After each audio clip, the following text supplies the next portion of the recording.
speaking to you on the subject of the book of Revelation, the last book in the Bible, a very complex, intriguing, perplexing book. It requires some kind of interpretation. And in our previous messages, we've talked about possible frameworks for interpreting the book of Revelation. And I've suggested prior to this message that there is in the first interpretation, we must view it in the light of how it was viewed by the first recipients. You know, how we interpret it is one thing, and what we make out of it. But one thing's for sure: John was writing the book of Revelation to real people living in the first century, and he had the expectation that they would understand what he was talking about. And those recipients of the book of Revelation in the first century, which is a letter addressed to 7 churches filled with real people, there was every reason for them to expect that the things he described in symbolic language, which he said would shortly come to pass, they had every expectation of believing that those things would shortly come to pass.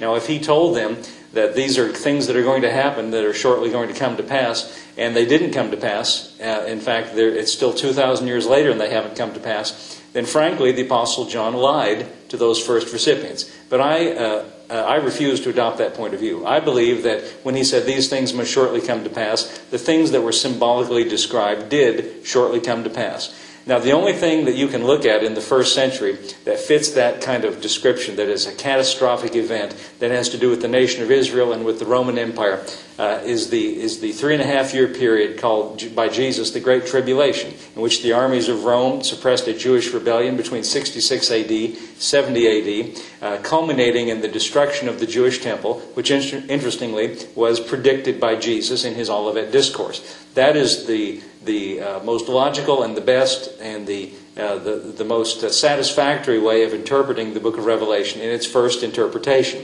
However, in that interpretation, we're looking at a historical interpretation which is concerned with external kingdoms, external political rulers like Nero, for instance, external situations and external armies. But the kingdom of God in which we live today, which Jesus predicted, the kingdom of God is not external, but it's internal.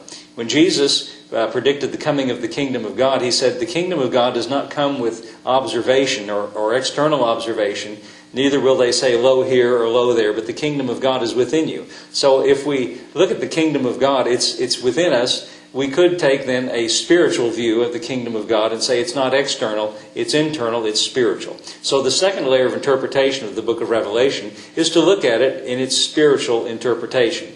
The very first verse says, the revelation of Jesus Christ. Those are the first words. The word revelation is a Greek word, apocalypsis, which means to remove the cover, or to unveil, or to disclose something that was previously hidden.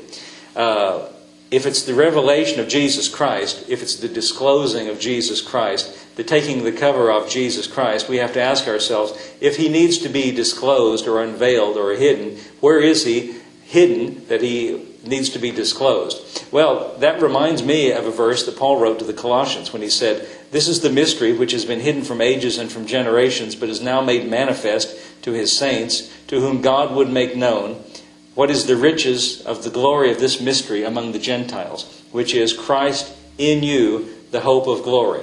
Now notice in these verses that Paul says, Christ in you, the hope of glory, and he describes that as a mystery which has been hidden from ages and from generations.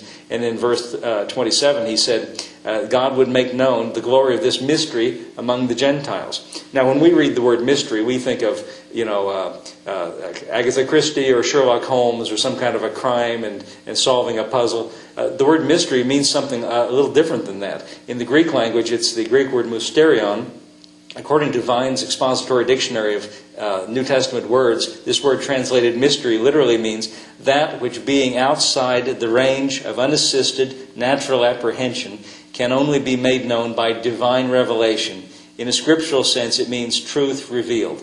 I like the way W.E. Vine explains this word, saying it can only, something that's true, something that's real, but can only be apprehended by divine revelation.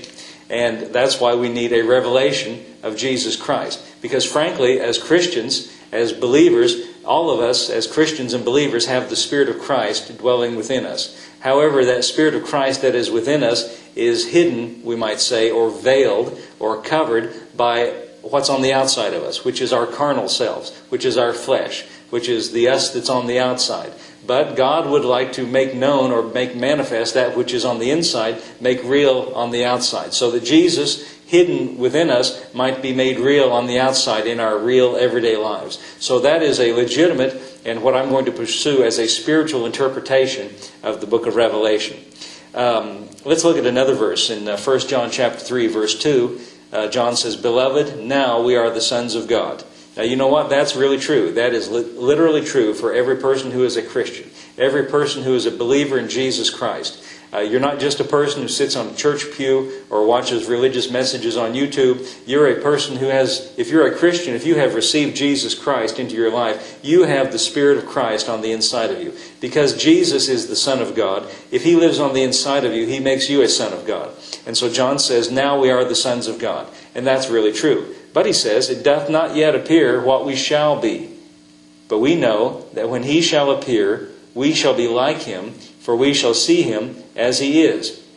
Now, most of the time, when we read that, we imagine a future event in which Jesus returns, and we're all transformed in the twinkling of an eye, as Paul says, and this mortal puts on immortality, and that's true, and our vile bodies, as Paul says, are changed to be like His glorious body.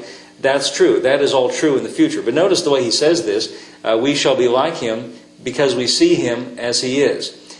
Now, if we can receive a revelation of Jesus Christ, Christ within you, if we can see, let's put it this way, the more that we can see Him as He is right now. Is means present tense. Where is He right now? Christ in you, the hope of glory. The more that we can understand and have that unveiled to us and revealed to us and disclosed to us, the more we can see of that truth, the more we will be like Him because we will see Him as He is. Now that is a great value to this book of Revelation if we can use it in that way and look at it that way.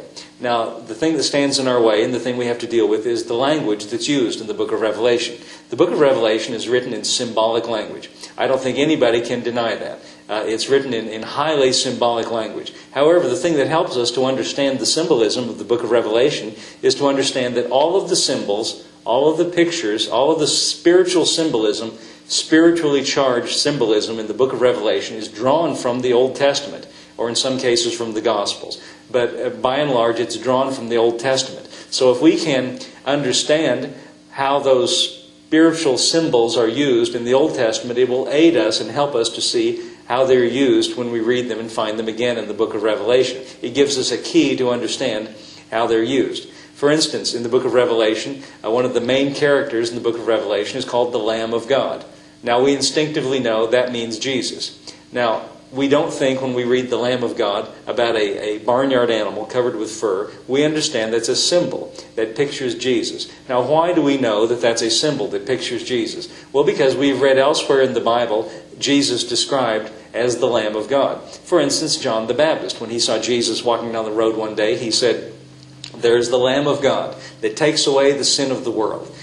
So we know, and many places, more than I could quote here in these last few moments, many places in the Old Testament. Well, for instance, first of all, when Moses brought the children of Israel out from bondage in Egypt, he did so by the killing of a lamb. They killed a lamb and put the blood on the doorpost of the house. A lamb's death delivered them from their bondage in Egypt. So we understand when we read in the book of Revelation that Jesus is who is being referred to when we read about the Lamb of God. Why do we understand that? Because we have seen elsewhere in the Bible the Lamb has been explained to us, and we understand what that symbol means.